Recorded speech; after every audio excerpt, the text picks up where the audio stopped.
Hello दोस्तों, इस video में हम बात करेंगे पाउडर मेथड के बारे में। क्लियर, पूरी डिटेल बताएंगे इस वीडियो में कि भाई उसकी वर्किंग क्या है, उसका अरेंजमेंट अपरेटस क्या है और किस तरीके से ये मेथड यूज करा जाता है किसी भी क्रिस्टल के स्ट्रक्चर को फाइंड आउट करने के लिए। क्लियर, तो चलिए स्टार्ट करते हैं इस वीडियो को। तो सबसे पहली बात जो हमें ये समझनी है कि जो भाई पाउडर मेथड है वो एक एक्स-रे डिफ्रैक्शन मेथड है। एक्स-रे डिफ्रैक्शन मेथड में क्या होता है कि हम ब्रैग्स इक्वेशन को यूज करते हैं 2d sin theta equal to n lambda. हम क्या काम करते हैं 2d sin theta equal to n lambda, Bragg's equation को यूज करते हैं। और हमारे पास यहाँ पर तीन चीजें होती हैं, हमें d की वैल्यू को फाइंड आउट करना होता है किसकी मदद से, थीटा और लैम्डा की मदद से। यहाँ पर n क्या हो जाता है 1। ठीक है, मतलब कि अगर आपने लाउज मेथड और रोटेटिंग क्रिस्टल मेथड में पढ़ा हो तो उसमें हम क्या काम कर रहे थे, उसमें लैम्डा को कांस्टेंट कर रहे थे, थीटा को वेरी कर रहे थे। दूसरे में थीटा को कांस्टेंट कर दिया था तो लैम्डा को वेरी कर दिया था। और इन दोनों की मदद से हम क्या निकाल रहे थे, डी की वैल्यू निकाल रहे थे। डी बेसिकली क्या है, इंटरप्लेनर स्पेसिंग, प्लेन्स के बीच की दूरी। और इस डी की मदद से फिर हम क्रिस्टल के स्ट्रक्चर को फाइंड आउट कर रहे थे। तो ये एक्स-रे डिफ्रैक्शन मेथड्स में हम ब्रैग्स लॉ को यूज करते हैं। ठीक, अब सवाल ये आता है कि इस मेथड में थीटा क्या होगा, वेरी करेगा या कांस्टेंट करेगा, लैम्डा क्या होगा, वेरी करेगा या कांस्टेंट करेगा। तो इसको समझते हैं, पहले इसको हटा देते हैं। ठीक, तो इसको समझने से पहले एक चीज समझो। पहली चीज जो हम इस मेथड में हमें जो याद रखना है वो ये याद रखना है कि हमारे पास कोई भी क्रिस्टल है, देखो लाउज मेथड में और रोटेटिंग क्रिस्टल मेथड में अगर हमें किसी भी क्रिस्टल का क्या निकालना है, स्ट्रक्चर निकालना है, तो हम उसको सिंगल क्रिस्टल की तरह यूज करते थे। मतलब कि एक सिंपल सा हमने एक उसका क्रिस्टल ले लिया और उसको लगा दिया और फिर उसको या तो रोटेट कर रहे हैं या उसके ऊपर एक्सरे फेंक रहे हैं। लेकिन इस मेथड में ऐसा नहीं होगा। इस मेथड में जिस क्रिस्टल का आपको स्ट्रक्चर फाइंड आउट करना है, जिस क्रिस्टल का आपको स्ट्रक्चर फाइंड आउट करना है, उसका क्या काम करना है भाई साहब, पाउडर बनाना है। क्या बनाना है मेरे भैया, उसका पाउडर बना देना, उसको चूरा बना देना है। और फिर चूरा बनाने के बाद उसको एक कैपिलरी ट्यूब के अंदर रखना है। ठीक, मतलब सिंपल से एक टेस्ट ट्यूब के अंदर रखना है, कोई कैपिलरी ट्यूब कोई ज़्यादा बड़ी बात नहीं है। ठीक, तो ये पहली चीज़ हमें याद रखनी है कि जो हमारा क्रिस्टल होगा, जिसके स्ट्रक्चर को हम फाइंड आउट कर रहे हैं, वो भाई साहब एक फाइन पाउडर की स्टेट में होगा। फाइन पाउडर की स्टेट में होना चाहिए। मतलब कि चूरा हुआ हो, पाउडर की फॉर्म में हो और बहुत ही पतला चूना हो, मतलब कि बहुत ही पतला उसका चूरा करा गया हो, बहुत ही फाइन पाउडर हो। ये हो गई पहली बात। सेकंड बात, यहाँ पर जो हम एक्सरे यूज करेंगे वो मोनोक्रोमैटिक होगी। मोनोक्रोमैटिक का मतलब क्या है, मोनोक्रोमैटिक का मतलब ये है कि जो वेवलेंथ होगी इस एक्स रे की, वो क्या होगी, वो होगी कांस्टेंट। मतलब कि जो एक्स रे हम इस मेथड में यूज करने वाले हैं, जो एक्स रे हम क्रिस्टल के ऊपर फेंकने वाले हैं, उसकी वेवलेंथ कांस्टेंट होगी, मतलब कि मोनोक्रोमैटिक। दूसरी बात क्लियर है। तीसरी बात, यहां पर थीटा क्या होगा, वेरी करेगा, कांस्टेंट होगा। अब साफ समझ में आ रहा है कांस्टेंट तो होगा नहीं क्योंकि लैम्डा कांस्टेंट हो गया है। इसका मतलब यहाँ पर जो थीटा है वो करेगा वेरी, वो क्या करेगा, वेरी करेगा। मतलब थीटा है वेरिएबल। ठीक, थीटा क्या होगा, वेरिएबल। अच्छा, तो अब आपके दिमाग में घूम रहा होगा कि यार थीटा वेरिएबल तो रोटेटिंग क्रिस्टल मेथड में भी था। रोटेटिंग क्रिस्टल मेथड में तो हम रोटेट कर रहे थे, तो क्या इसमें भी हम क्रिस्टल को रोटेट करेंगे? नहीं, इसको ध्यान से समझो। अब यहाँ पर हम क्रिस्टल को रोटेट नहीं कर रहे। यहाँ पर जो स्पेसिमेन है, मतलब कि जो क्रिस्टल का चूरा है, जो पाउडर है, हम उसको रोटेट नहीं कर रहे। बट फिर भी थीटा की वैल्यू यहाँ पर वेरी करेगी। क्यों? ध्यान से समझो, हम क्या काम कर रहे हैं, हम रोटेटिंग क्रिस्टल मेथड में तो हम क्या कर रहे थे, क्रिस्टल को घुमा रहे थे, जिसकी वजह से थीटा अलग अलग हो रहा था। इस वाले मेथड में हम क्रिस्टल को, मतलब कि पाउडर को घुमा नहीं रहे, फिर भी थीटा की अलग अलग वैल्यू, मतलब कि थीटा वेरिएबल है। क्यों?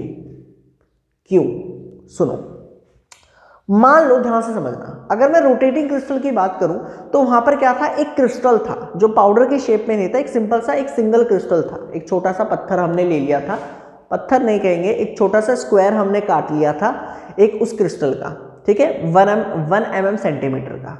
ठीक। उसके अंदर प्लेन्स होंगे, उसके अंदर क्या होंगे, एक टाइप के प्लेन होंगे, मतलब कि 1-1 करके एक प्लेन होंगे, 1-1-0 के प्लेन्स होंगे, 1-1-1 के प्लेन्स होंगे, ऐसे बहुत सारे प्लेन्स होंगे जिनकी ओरिएंटेशन फिक्स होगी, जिनकी ओरिएंटेशन क्या होगी, फिक्स होगी।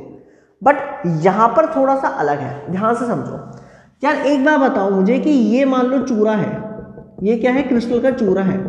अब चूरे का मतलब क्या है कि छोटे छोटे दाने होंगे, चूरे के छोटे छोटे क्या होंगे, दाने होंगे। उन दाने के अंदर मान लो 1-1 प्लेन एग्जिस्ट करता है। भाई इस वाले दाने के अंदर, इस वाले छोटे से तिनके के अंदर मान लो 1-1 प्लेन है जो ऐसे करके रखा हुआ है। इस वाले में, इस वाले जो मतलब कि जो तिनका है इसमें भी 1-1 प्लेन हो सकता है जिसकी ओरिएंटेशन अलग होगी। इस वाले जो तिनका है इसमें भी 1-1 प्लेन हो सकता है जिसकी ओरिएंटेशन अलग होगी। मैं कहना क्या चाह रहा हूं, मैं ये कहना चाह रहा हूं कि एक इस पाउडर में बहुत छोटे छोटे तिनके होंगे, उन सारे तिनकों में एक ही प्लेन एग्जिस्ट होगा लेकिन अलग अलग एंगल्स पर। भाई एक्सरे तो ऐसे ही आ रही है ना, बट उस पाउडर के अंदर छोटे छोटे जो दाने हैं, जो छोटे छोटे तिनके हैं, उनके अंदर जो 1-1 प्लेन है, किसी में ऐसे रखा होगा, किसी में ऐसे रखा होगा, किसी में ऐसे रखा होगा, किसी में ऐसे रखा होगा, किसी में ऐसे, किसी में ऐसे, किसी में ऐसे, किसी में ऐसे, किसी में ऐसे। मतलब कि थीटा for a particular plane is variable, वो वेरी कर रहा है। हम क्रिस्टल को नहीं घुमा रहे, पाउडर की वजह से वेरी कर रहा है। क्लियर है? ये कॉन्सेप्ट समझ में आना चाहिए। यहाँ तक क्लियर है? यहाँ तक क्लियर है? थीटा वेरिएबल क्यों है समझ में आया? थीटा वेरिएबल क्यों है समझ में आया? नहीं समझ में आया तो प्लीज़ वीडियो को एक बार रिमाइंड करके फिर से सुनो, ध्यान से सुनो मेरी बातों को। क्लियर है? हटा दें, बहुत बढ़िया, ठीक है ना। यूट्यूब का तो यार ये फ़ायदा है, मान लो कोई टीचर मतलब क्लास में लेक्चर ले रहा हो तो एक तक उसने बोल दिया तो बोल दिया, कहानी खत्म। अब यूट्यूब में तो फ़ायदा है ना, वीडियो को भैया फिर से बोल, नहीं समझ में आया फिर से बोल, नहीं समझ में आया फिर से बोल, तुम कितनी बार भी आगे पीछे कर सकते हो। ठीक, चलिए यहाँ तक क्लियर है। तो इसका मतलब ये है कि भाई साहब पाउडर मेथड में थीटा वेरी करेगा, थीटा क्या करेगा, वेरी करेगा, और लैम्डा रहेगा कांस्टेंट। मतलब कि 2d sine theta equal to lambda में लैम्डा कांस्टेंट हो गया, डी की तो वैल्यू हमें फाइंड आउट करनी है, थीटा वेरी करेगा। मतलब कि हम अलग अलग थीटा पर डी की वैल्यू निकालेंगे और उसी की मदद से हम क्रिस्टल के स्ट्रक्चर को फाइंड आउट करेंगे। ठीक है, तो चलिए स्टार्ट करते हैं। अब सवाल ये, अब मतलब सवाल कुछ नहीं आ रहा है, अब इसका अपरेटस देखते हैं, मतलब कि जो पाउडर मेथड का अपरेटस है वो क्या है। ध्यान से सुने भाई साहब, अरेंजमेंट कह लीजिए, कुछ भी कह लीजिए। तो सबसे पहले क्या है कि हमने क्या काम करा, पाउडर क्रिस्टल जो है जिसका हमें स्ट्रक्चर निकालना है उसको हमने बना दिया पाउडर। पाउडर बनाने के बाद भाई साहब हमने एक क्या काम करा, एक कैपिलरी ट्यूब में उसको रख दिया और ऐसे करके लटका दिया, ऐसे करके दीवार से ऊपर की ऐसी उससे ऐसे करके धागे से लटका दिया। ठीक है, अच्छा जी, ये रहा क्रिस्टल लटका हुआ, देखो ये रहा क्रिस्टल लटका हुआ। अब हमने क्या काम करा, इसके चारों तरफ सर्कुलर ऐसे करके, ऐसे चारों तरफ सर्कुलर हमने क्या बना दी, एक फोटोग्राफिक प्लेट बना दी यूं करके, ऐसे करके ऐसे करके। यहाँ देखो ये रहा, ये क्रिस्टल है और ये यहाँ पर हमने क्या कर दी, एक सर्कुलर क्या कर दी, फोटोग्राफिक प्लेट रख दी ऐसे करके। ये क्रिस्टल हो गया, ऐसे करके घूमते हुए लेकर आए और ये फोटोग्राफिक प्लेट ऐसे रख दी। ठीक है, क्लियर है? थोड़ी मोटी मान लो, थोड़ी सिलेंड्रिकल मान लो, ठीक। और ये बीचों बीच लटक रहा है ऐसे करके, ये ऐसे करके ऊपर से बीचों बीच लटका दिया हमने यूं करके। क्लियर है? ऐसे देख लो, ऐसे देख लो, ये रही हमारी फोटोग्राफिक प्लेट। यहाँ से एक्सरे डाल रहे हैं, यहाँ से एक्सरे बाहर निकलेगी, मतलब कि ये डिटेक्टर है। ये क्या है? एक डिटेक्टर है। डिटेक्टर होता है ना, ऐसे करके देखते हैं यूं करके, ऐसे करके, ऐसे इसको ना ऐसे ऊपर करके घुमा घुमा के देखते रहेंगे कि लाइट कहाँ से आई है, एक्सरे कितनी आई है, उसकी इंटेंसिटी क्या है, वेवलेंथ क्या है, वगैरह वगैरह। क्लियर? तो इसको क्या काम करेंगे, ये मूवेबल है, इसको ऊपर ले जा सकते हैं, नीचे ले जा सकते हैं, ऊपर ले जा सकते हैं, नीचे ले जा सकते हैं। यहाँ पर ले जाएंगे तो एक्सरे इसके ऊपर गिरेगी, डिटेक्ट करेगा ये एक्सरे को। बहुत बढ़िया, क्लियर हो गया, ऑपरेटस समझ में आ गया। तो ऑपरेटस क्लियर हो गया, ऑपरेटस क्लियर हो गया, क्लियर है? अच्छा, अब स्टार्ट करते हैं इसकी वर्किंग। ठीक है, तो जैसे ही आप एक्सरे को डालोगे, सुनते रहे ध्यान से, जैसे ही आप एक्सरे को डालोगे तो होगा क्या, जैसे ही एक्सरे डालेंगे तो यहाँ पर क्या मिलेगा, यहाँ पर रिफ्लेक्शंस होगा। अब सुनते रहना, मैं बता रहा हूँ ध्यान से। रिफ्लेक्शन डिफ्रैक्शन पैटर्न देखने को मिलेंगे। पहले मैं बताता हूँ हुआ क्या, उसके बाद इसका रीजन दूंगा। मतलब कि इस फोटोग्राफिक प्लेट में कुछ इस तरीके से डिफ्रैक्शन पैटर्न देखने को मिल जाएंगे। इस तरीके से क्या देखने को मिलेंगे? डिफ्रैक्शन पैटर्न्स देखने को मिलेंगे। अगर मैं इस फोटोग्राफिक प्लेट को ऐसे करके खोल दूं, क्या कर दूं? इसको ऐसे पकड़ूं और ऐसे करके खोल दूं, तो मुझको डिफ्रैक्शन पैटर्न कुछ इस तरीके से दिखेगा। देखो कैसा दिखेगा।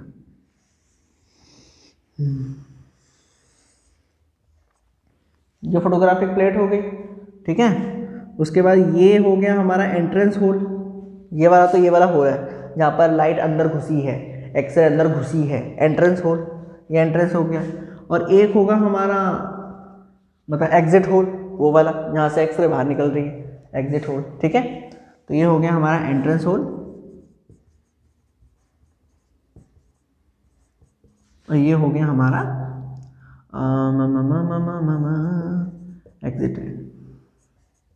एग्जिट होल, ठीक है। सही है, कोई डाउट तो ना है? तो हमने जब फोटोग्राफिक प्लेट में डिफ्रैक्शन पैटर्न्स को देखा तो वो कुछ इस तरीके से दिखे थे, यूं करके।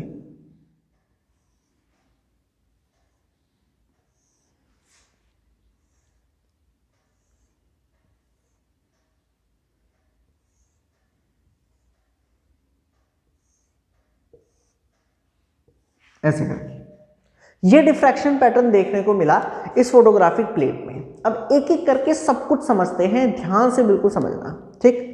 अब सुनो ध्यान से। ये एक क्रिस्टल है जो एक पाउडर की फॉर्म में है, जिसके अंदर बहुत सारे क्या होंगे? प्लेन्स होंगे। जो बहुत सारे प्लेन्स होंगे, एक जैसे प्लेन्स होंगे, अलग अलग एंगल्स पे होंगे, बहुत मतलब भसड़ मची होगी यहाँ पर। अब मुझे एक बात सोच के बताओ, मान लो 1-1 प्लेन है, मैं एक प्लेन लेके चल रहा हूँ, ध्यान से समझना। मान लो क्या है, 1-1 प्लेन है, वो उस पाउडर के अंदर अलग अलग एंगल्स पे पड़ा हुआ होगा, अलग अलग एंगल्स पर पड़ा हुआ होगा। और जब एक्सरे उस पर गिरेगी तो वो क्या काम करेगा? रिफ्लेक्शन दिखाएगा। अगर मान लो 1-1 प्लेन ऐसे गिरा हुआ है तो लाइट ऐसे गिरेगी, ऐसे रिफ्लेक्ट हो जाएगी, ठीक है। ऐसे गिरेगी और ऐसे क्या हो जाएगी? रिफ्लेक्ट हो जाएगी, यूं करके। ऐसे पड़ा होगा तो ऐसे रिफ्लेक्ट हो जाएगी, ऐसे होगा तो सीधी निकल जाएगी। मतलब एक ही टाइप का प्लेन बहुत सारे रिफ्लेक्शन दिखाएगा।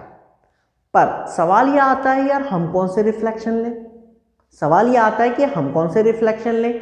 तो हम वो रिफ्लेक्शन देंगे, मतलब कि हम वो रिफ्लेक्शन लेंगे जहां पर लाइट की मतलब कि एक्सरे की इंटेंसिटी मैक्सिमम हो। अरे मेरे भाई, हम वो सुनो ध्यान से, दुनिया बोलो बुरी नजर ना हम, ठीक। हम 2D sin theta equal to n lambda, मतलब मेरे भाई हम जो डी प्लेन होगा, ध्यान सुनना, डी प्लेन जो होगा वो बहुत सारे एंगल्स पर लाइट को रिफ्लेक्ट करेगा, बहुत सारे एंगल्स पर लाइट को क्या करेगा? रिफ्लेक्ट करेगा और रिफ्रैक्शन पैटर्न देगा। हम उन्हीं रिफ्रैक्शन पैटर्न को लेंगे जहां पर ये इक्वेशन सेटिस्फाई हो जाए। अब हमें कैसे पता चलेगा कि ये इक्वेशन सेटिस्फाई हो गई है? वो डिफ्रैक्शन पैटर्न जिनकी इंटेंसिटी मैक्सिमम होगी, जिसकी इंटेंसिटी मैक्सिमम होगी, हम उन्हीं को ही कंसिडर करेंगे। मैक्सिमम इंटेंसिटी का मतलब है कंस्ट्रक्टिव इंटरफेरेंस, और ये इक्वेशन, ये कंडीशन कंस्ट्रक्टिव इंटरफेरेंस की ही है। बहुत बढ़िया, क्लियर हो गया, समझ में आ गया। तो हम डिफ्रैक्शन पैटर्न्स में वो डिफ्रैक्शन पैटर्न्स लेंगे, मतलब सॉरी, फोटोग्राफिक प्लेट में वो डिफ्रैक्शन पैटर्न कंसिडर करेंगे जहां पर इंटेंसिटी मैक्सिमम होगी, जहां पर इंटेंसिटी मैक्सिमम होगी, ठीक। क्यों? क्योंकि वहां पर ही कंस्ट्रक्टिव इंटरफेरेंस होगा और वहां पर ही ब्रैग्स इक्वेशन या ब्रैग्स कंडीशन सेटिस्फाई होगी, ठीक है। क्लियर? यहां तक क्लियर है? यहां तक क्लियर है? मतलब कि सीधा सीधा यहाँ पर देखो क्या होगा कि भाई ये हमारी वो फोटोग्राफिक प्लेट हो गई, यहाँ पर हमारा क्या हो गया? सोर्स हो गया, तो मतलब क्रिस्टल हो गया। तो ये क्या बनेंगे? बहुत सारे कॉन्सेंट्रिक सर्कल्स, वो कॉन्सेंट्रिक कोन्स बनेंगी। सुनते रहना ध्यान से भाई। लाइट ऐसे करके रिफ्लेक्ट होगी, उसके बाद यहाँ पर ऐसे करके कोन बनेगी, फिर ऐसे करके कोन बनेगी, जैसे लाउज में बना था, ठीक पीछे भी बनेगी यूं करके। ये कोन का हिस्सा ही तो है, देखो ये वाला हिस्सा, ये वाला हिस्सा। अगर आप ध्यान से देखें तो ये यहाँ पर एक कोन बनेगी, देखो ध्यान से देखो, ये वाली देखो ऐसे करके। अब ये कोन्स क्यों बनी यार? ये सिंपल है ना, देखो ऐसे करके एक प्लेन है, तो ऐसे कर, मान लो ये प्लेन है तो सीधी चली गई लाइट रे, तो एक तो सीधी चली गई एक्सरे, जिसकी वजह से ये होल दिख रहा है। उसके बाद कुछ ऐसे होगा तो रिफ्लेक्शन हो गई, कुछ ऐसे होगा तो नीचे रिफ्लेक्शन हो गई, तो एक ऐसे करके एक कोन बन गई, फिर ऐसे और कोन बन जाएगी, ऐसे और कोन बनती चली जाएंगी। समझ में आ रहा है कि नहीं आ रहा भाई? सीधा सीधा देखते रहो ना, ऐसे करके कोन्स बनती चली जाएगी। ये θ1 एंगल के लिए होंगी छोटी सी कोन, उसके बाद ये θ2 एंगल के लिए होगी बड़ी सी कोन, ये θ3 एंगल के लिए होगी और बड़ी कोन। यहाँ पर सीधी लाइन आ गई, मतलब कि सीधी चली गई। सिंपल है कि नहीं है? मतलब होगा क्या, ध्यान सुनो ध्यान सुनो। एक क्रिस्टल के अंदर, एक पाउडर क्रिस्टल के अंदर बहुत सारे क्या होंगे, प्लेन्स होंगे। हर एक प्लेन क्या काम करेगा, अलग अलग भाई साहब एंगल्स पर रिफ्लेक्ट करेगा, बट हम उन्हीं रिफ्लेक्शन को लेंगे जिनकी इंटेंसिटी मैक्सिमम होगी, पहली बात। दूसरी बात, हर एक प्लेन जो होगा वो क्या काम करेगा, रिफ्लेक्शन दिखाएगा, मतलब कि वो क्या बनाएगा, कोन्स बनाएगा, ऐसे करके सर्कल्स बनाएगा। जैसे ये वाला प्लेन है, लाइट इस पे आई, मतलब कि एक्सरे इस पे आई, बिल्कुल सीधी चली गई, तो इस वजह से सामने डॉट बन गया। क्या बन गया? डॉट बन गया। बेसिकली लाइट सीधी चलेगी, ठीक। उसके बाद अगर मान लो ये इस एंगल पे होगा तो लाइट ऐसे आएगी और यूं ऊपर की तरफ रिफ्लेक्ट करेगी, ऊपर की तरफ लाइट ऐसे ही ऊपर की तरफ रिफ्लेक्ट करेगी, तो वहां पर डिफ्रैक्शन पैटर्न देगी। लाइट नीचे गिरेगी, यहां पर रिफ्लेक्शन पैटर्न देगी, तो ऐसे करके एक कोन बन जाएगी, ऐसे कर करके क्या बन जाएगी, एक कोन बन जाएगी। और ये उस कोन का हिस्सा होगा, ऐसे करके ऐसे करके ये उस कोन का क्या होगा, हिस्सा होगा। समझ में आया? डिफ्रैक्शन पैटर्न क्लियर हो गए। ठीक लाउस मेथड की ही तरह है यार, कोई बड़ी चीज नहीं, लाउस मेथड की ही तरह है। जैसे लाउस मेथड में कोन्स बनती है ना, कॉन्सेंट्रिक कोन्स बनती है, ठीक वो यहाँ पर बनती है। यहाँ पर सर्कुलर है ना, तो इस वजह से ये ऐसे करके दिखाया जाता है। समझ में आया? कोई डाउट है?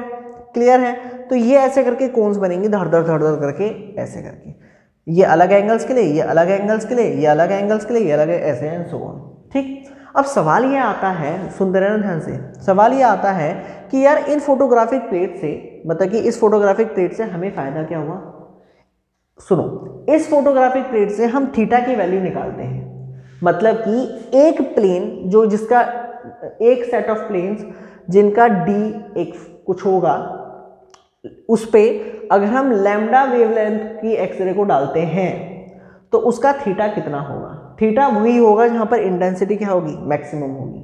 यहाँ पर बहुत सारे रिफ्रैक्शन होंगे, डिफ्रैक्शन पैटर्न होंगे, बट मैंने वही दिखाए हैं जिनकी इंटेंसिटी मैक्सिमम होगी, ठीक है। अब वो कैसे फाइंड आउट करेंगे, तो उसको भी बताते हैं। इसको हटाना पड़ेगा, इसको हटा दें, हटा दें।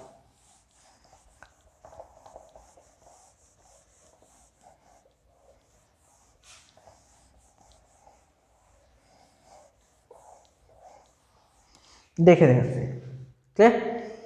अच्छा, अब ध्यान से समझना, मैंने क्या काम करा, मैंने इन दो पॉइंट्स की दूरी, ये दो बेसिकली क्या है, एक कोन के ऐसे करके आर्क है ना, ऐसे करके जब यूं करके आएंगे, कुछ सोचो ना यार, इसे फील करो यार, फील करो, फील करो, पहले इस चीज़ को फील करो।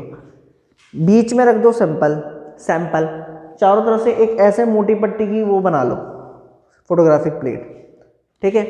ऐसे बन के ये ऐसे करके प्लेट आई होगी सामने, लाइट ऐसे गिरी और यूं करके कोन्स बन गई, ऐसे करके कोन बनी, तो कोन का ये वाला हिस्सा नहीं आ जाएगा, ऐसे करके ये वाला हिस्सा, कोन ऐसे करके गिरेगी तो ये हिस्सा आ जाएगा।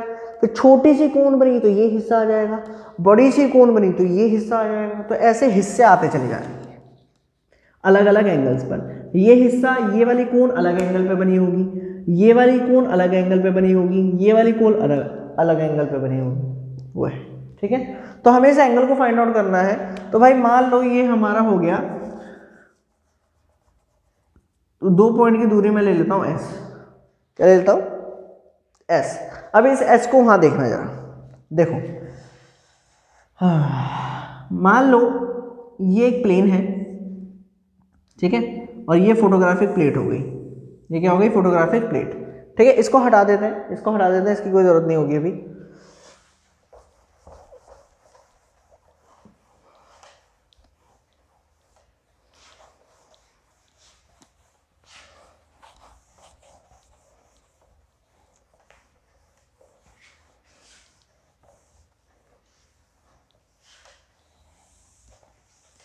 देखें जरा, ठीक। तो ये एक फोटोग्राफिक प्लेट है और ये हो गया हमारा एक प्लेन, ये एक प्लेन हो गया, ठीक है। लाइट इस पे ऐसे कर आई, ये एंगल हो गया थीटा। अब सुनते रहें ध्यान से बिल्कुल। अच्छा, ये एंगल थीटा है और ये ऐसे करके हो गई रिफ्लेक्ट, ये ऐसे करके हो गई रिफ्लेक्ट। तो ये एंगल थीटा, तो ये भी angle theta, glancing angles are equal, ठीक। और ये एंगल भी थीटा होगा क्योंकि ये एंगल और वर्टिकल अपोजिट एंगल। बहुत बढ़िया। लाइट ऐसे रिफ्लेक्ट हुई और ऐसे रिफ्लेक्ट हुई, और यहाँ पर आपको ध्यान से देखें तो एक कोण बन गई ऐसे करके, और ये दो हिस्से होंगे, ये उस आर्क ऐसे करके आर्क जो फोटोग्राफिक प्लेट में दिख रहे होंगे। तो इनकी दूरी कितनी होगी, एस। अभी तो मैंने बताया था यहाँ पर फोटोग्राफिक प्लेट में, रिवाइंड में जाओ तो ये अभी तो प्लेट बनाई थी ऐसे करके, ये 2 पॉइंट और उसकी मैंने अभी एस माना था, तो ये वही एस है ना। ऐसे कोण बनी तो ये दो ऐसे करके आर्क, इनकी दूरी एस, इनकी दूरी एस। ठीक है। अच्छा, तो ये एंगल थीटा, ये एंगल थीटा, तो ये पूरा एंगल कितना हो गया, 2 थीटा। उसी तरीके से ये एंगल पूरा कितना हो गया, 2 थीटा। और ये O हो गया, ये A हो गया, ये हो गया B, और OA की दूरी मैंने ले ली R। अब R देखो क्या है, R बेसिकली है डिस्टेंस बिटवीन क्रिस्टल के स्ट्रक्चर, मतलब सॉरी क्रिस्टल के बीच में और फोटोग्राफिक की दूरी। R बेसिकली वो जो सर्कल जो आपने बनाया ना, सेंटर तो आपका क्या हो गया, क्रिस्टल, और वो सर्कल का सरकमफ्रेंस होगी वो फोटोग्राफिक प्लेट, तो वो रेडियस R भाई मेरे क्या है, R बेसिकली है distance between crystal and photographic plate.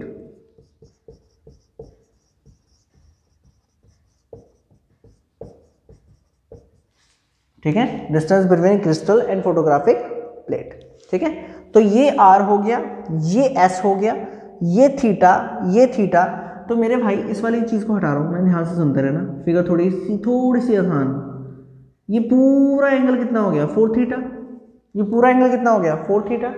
ठीक है, तो अगर आप ध्यान से देखें तो देखो ये एक आर्क बन रही है यूं करके, ये क्या बन रही है, एक आर्क बन रही है ऐसे। ठीक है, तो थीटा किसके इक्वल होता है, आर्क अपॉन में रेडियस।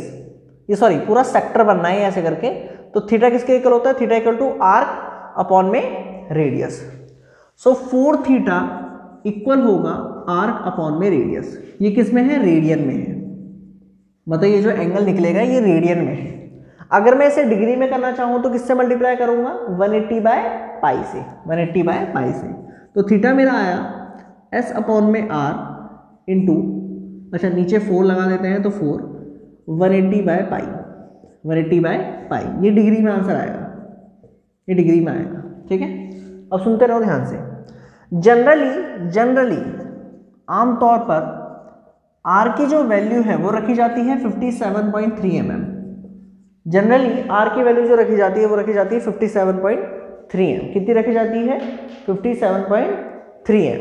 ठीक, तो जब आप इन सारी वैल्यूज को फाइंड आउट करेंगे, मतलब यहाँ पर डालोगे, R की वैल्यू डाल दी, 180 की वैल्यू आपको पता है, पाई की वैल्यू पता है, तो आपको सॉल्व करके आता है theta equal to s/4, theta equal to s/4। ठीक है, मतलब क्या हुआ यार, मतलब समझ में नहीं आया, ये डिग्री में। मतलब ये है कि आपने क्या काम करा, एक्सरे डाली, एक्सरे डालने के बाद डिफ्रैक्शन पैटर्न देख लिए। अब एक बात और सुनना, डिफ्रैक्शन पैटर्न एकदम से नहीं आ जाते, इसको काफ़ी देर तक, कम से कम 15-20 मिनट तक चलाए रहते, मतलब एक्सरे को डालते रहते हैं, जिससे हमें प्रॉपर वो वाले डिफ्रैक्शन पैटर्न मिले जिनकी इंटेंसिटी हाई है। ठीक है, तो हमने क्या काम करा, हमने इस पे भाई साहब लाइट डाली, मतलब कि एक्सरे डाली, और हमें डिफ्रैक्शन पैटर्न दिख गए। ठीक, अब हमें लैम्डा तो पता है क्योंकि हम जानते हैं कौन सी एक्सरे यूज करें, बट हमें थीटा नहीं पता ना, तो थीटा कैसे पता लगाएंगे। हमने क्या काम करा, फोटोग्राफिक प्लेट को निकाला, उसको खोल दिया, खोलने के बाद वो अभी मैंने जैसे बताया था कुछ इस शेप की आ जाएगी, कुछ क्या आ जाएगी, इस शेप की आ जाएगी। ये एक कोण बन रहा होगा, तो ये किस एंगल पर होगा वो हमें पता चल जाएगा। कैसे, इन 2 पॉइंट की दूरी कितनी है, s, अभी तो बताया s, एंगल कितना है 4 थीटा, तो सीधा s डाल, भाई s तो नाप लोगे ना तुम, ये डिस्टेंस कितनी है स्केल लग के नाप लोगे, तो s सीधा यहां लगो तो थीटा पता चल जाएगा।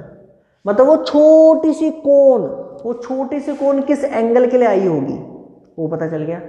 एंगल पता चल गया तो मेरे हिसाब से 2d sin theta equal to lambda, 2d sin theta equal to lambda में से d की वैल्यू पता चल जाएगी। सिंपल है कि नहीं है। अरे इसको समझो ना यार, देखो ये एक कोण बनी, तो ये 2 आर्क मिल गए, 2 आर्क की हमने डिस्टेंस देख ली, कितनी डिस्टेंस हमने देख ली s। अब इस s को यहां डाला तो थीटा की वैल्यू हमें पता चल जाएगी s/4। अगर थीटा की वैल्यू पता चल गई तो हमें ये पता चल जाएगा कि किस प्लेन ने इस एंगल पर ये वाली कोण बनाई है। तो ऐसा पता चल जाएगा 2d sin theta equal to lambda. Lambda हमें पता है, थीटा हमें यहाँ से पता चल गया, डी की वैल्यू आ जाएगी। सिंपल है, क्लियर है। और अगर हमें डी की वैल्यू पता चल गई तो हम भाई जानते हैं डी जो है वो ABC क्रिस्टलोग्राफिक एक्सिस से रिलेट करता है, जिसकी मदद से हम क्रिस्टल के स्ट्रक्चर को फाइंड आउट कर सकते हैं। यहाँ तक समझ में आया कि नहीं आया? क्लियर है। मतलब कि देखो ना ध्यान से समझो इसको भाई, डी किसके इक्वल होता है, h² अपॉन में फॉर क्यूबिक, अगर मैं सिर्फ क्यूबिक ले लूँ, फॉर क्यूबिक क्रिस्टल डी किसके इक्वल होता है, a अपॉन में under root h² plus k² plus l²। ठीक है, a अपॉन में h² plus k² plus l²। इस d की वैल्यू को यहाँ डाल दो, यहाँ डाल दो, तो मुझे मिलेगा 2a अपॉन में under root h² plus k² plus l² sine theta equal to lambda. तो साइन थीटा की वैल्यू कितनी निकल कर आएगी, देखो लैम्डा अपॉन में 2a under root h² plus k² plus l²। ये पूरा कांस्टेंट है, मतलब अगर आप ध्यान से देखें, अगर मैं स्क्वायरिंग करूँ बोथ साइड तो मुझे मिलेगा ये sine square theta equal to lambda square upon में 4a square h² plus k² plus l²। तो ये मुझे मिल रहा है sine square theta directly proportional to h² plus k² plus l²। मतलब मेरे भाई इससे ये चीज़ समझ में आ रही है कि इस मेथड से और इस फोटोग्राफिक प्लेट से हम जब थीटा निकालेंगे, मतलब कि ये वो थीटा सीधा HKL मतलब कि प्लेन के मिलर इंडिसेस पे, मतलब मिलर इंडिसेस हमें मिल सकता है। हमें प्लेन के मिरर इंडिसेस मिल गए, मतलब कि हमको D पता चल गया, HKL से हमको ABC पता चल गया, और अगर हमें ABC पता चल गया तो हम ये तक बता सकते हैं कि भाई ब्रेवियस लैटिस की मदद से कि जो क्रिस्टल हमारे पास है वो क्यूबिक है, हेक्सागोनल है, ये है, वो है, उसका स्ट्रक्चर क्या है। क्लियर हुआ, समझ में आया? कोई डाउट हो तो आप पूछ सकते हैं। सो ये हमारा पाउडर मेथड था, ठीक है, ये उसका पूरी वर्किंग थी और ये उसका थोड़ा सा मैथमेटिकल पोर्शन था। तो ये किस तरीके से आया, क्लियर है। आई होप आपको ये टॉपिक समझ में आया हो। इस वीडियो में इतना ही। Thank you so much.